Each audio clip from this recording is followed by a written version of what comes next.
Alright, 6-0 Ruby. Unfortunately, your time as my main paddle has come to an end. You served me well, but say hello to your replacement, the Honolulu Pickleball J2K.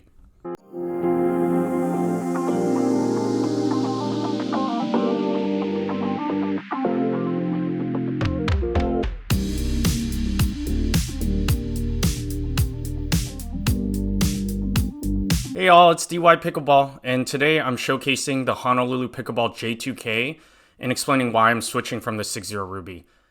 Now, I actually love playing with my Ruby, and I've played with it for about half a year now, and it actually suits my game really well and has really good resets and dinks and just about everything a part of my game. But what actually motivated me to start trying a new paddle was that my Ruby has actually lost a lot of its initial grit. You can hear the disappearing grit as you rub across the surface from edge to sweet spot.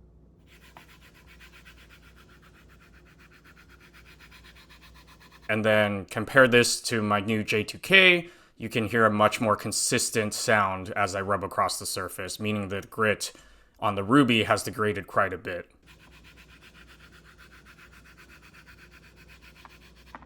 Now, this is actually a little disappointing because when the Ruby launched, there was actually a lot of hype around how Kevlar-based paddles would have much longer lasting grit. But honestly, since I've played with the Ruby for about 6 months, I've found it to have the same amount of grit wear as my carbon fiber paddles. I play about 2 to 3 times a week for 2 to 3 hours per session, and the grit is noticeably worse after 6 months, and the spin is also noticeably worse. Now, before I even get to the paddle itself and how it compares to the Ruby, I actually want to show you the free paddle cover that it comes with. In my opinion, it has a super sick design, and also, most importantly, the material is much more higher quality than most free paddle covers. It's super thick and protective of the paddle. And the coolest part is that it's actually waterproof. And I actually test this on my own by trying to get my paddle wet through the paddle cover and running it through water. Check this out. All right, so I'm gonna test out this J2K waterproof cover by running it under my faucet with running water and seeing if it protects my J2K inside for science. Oh, look at that deflection. And let's see if it's dry. Yep, fully dry J2K.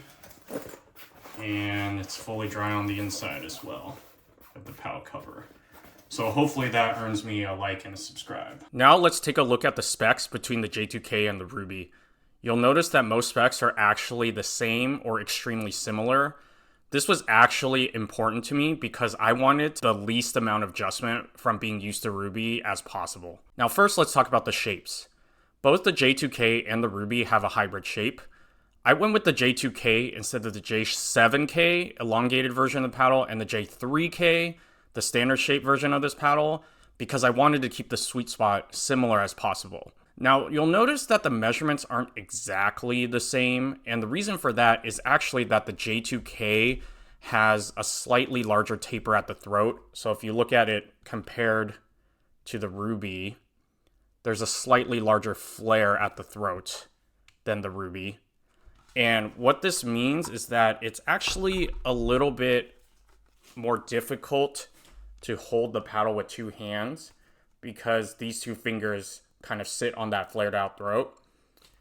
Now, for me, I exclusively use a one-handed backhand during my play, so it doesn't affect me as much.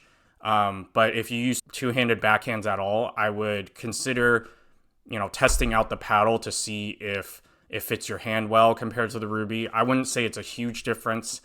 Honestly, both paddles have a 5.5 inch handle, so part of your hand will sit on the throat either way, but definitely give it a try and see if it fits your hands well. Now for the grip length and the circumference are essentially the same between the two paddles, so I didn't have any concerns there. For the static and swing weight, the reported static weight and swing weight of the two paddles are also essentially the same. I did want to flag that many people reported that the Ruby often came in at a higher static and swing weight than what 6-0 reports on their websites. And those same stats, those same higher stats are actually found often in popular paddle databases. I measured the stock weight of both my J2K and the Ruby and found that while my J2K weighed exactly as reported, my Ruby actually came in slightly heavier at about 8.4 ounces instead of 8.2. I also measured the balance point and found that the Ruby was slightly head heavier than the J2K, which probably also adds to the swing weight. However, in practice, when I was using both paddles in games and drilling, I didn't honestly feel much of a difference in the two swing weights, so I wouldn't worry too much about switching over to the J2K. Now, in terms of twist weight, the J2K actually comes in a bit higher than the Ruby at 7.05 for the J2K versus 6.8 for the Ruby. Both numbers are extremely high for hybrid-shaped paddles and rivaled that of standard-shaped paddles. Twist weight is an approximation of how much a paddle twists in your hand when hitting the edge of the paddle and is correlated with how good the sweet spot feels. I did a slow-mo test of dropping a ball onto the J2K and Ruby on their edges. The twisting of the two paddles weren't super different, but I did notice that the J2K was able to deflect the ball slightly higher, which is likely a combination of the paddle having slightly higher pop as well as a better twist weight. In terms of gameplay, I would say the J2K sweet spot definitely felt at least as good as the Ruby. Alright, so you might be wondering, if all of the specs are essentially the same, why even bother switching to the J2K? Well, the biggest draw for me to try the J2K was honestly the price point.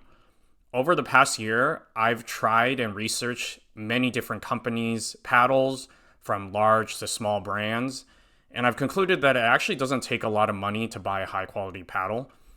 A lot of larger companies such as Yola, Gearbox, and Selkirk mark up their paddles due to marketing costs and sponsorship deals. And so I've actually made it a mission on this channel to support brands that produce high quality paddles for affordable prices. And Honolulu Pickleball with the J2K is one such company and paddle. With discount code DYPickleball-Kevlar, you can get the J2K for $135 compared to $180 for the Ruby with discount.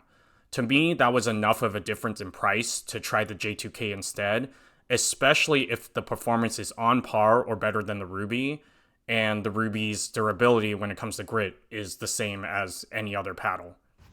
Now let's get into some gameplay review. When I started playing with the J2K, it immediately became clear that the J2K has much more pop and power than the Ruby. It wasn't so much more that it wasn't controllable, but I had a much easier time keeping opponents back when I was at the kitchen line. My returns, drives, blocks, and especially rolls felt super crisp, and I didn't even need to swing very hard to get the power I needed. And this comes with a similar swing weight as the Ruby, and so I wasn't sacrificing any hand speed to get this power and pop.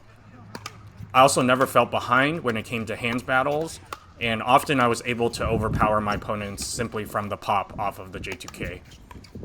With my Ruby, I would have a hard time sometimes putting away the ball, and I didn't feel the same way with the J2K. Even some of the people that I normally play with who's seen me play with the Ruby for over 6 months now commented once I switched to the J2K about how much more power I was getting off the paddle. In terms of the soft game, it felt like for the most part the J2K performed very similarly to the Ruby. I had no issues resetting the ball after the bounce, and my drops that came off the paddle with the same amount of spin and height as I expected, and dinking off the bounce also felt very good. However, there was one noticeable difference, and it is caused by the trade-off of having a poppier paddle with the J2K. I did struggle quite a bit at first with resets and dinks out of the air.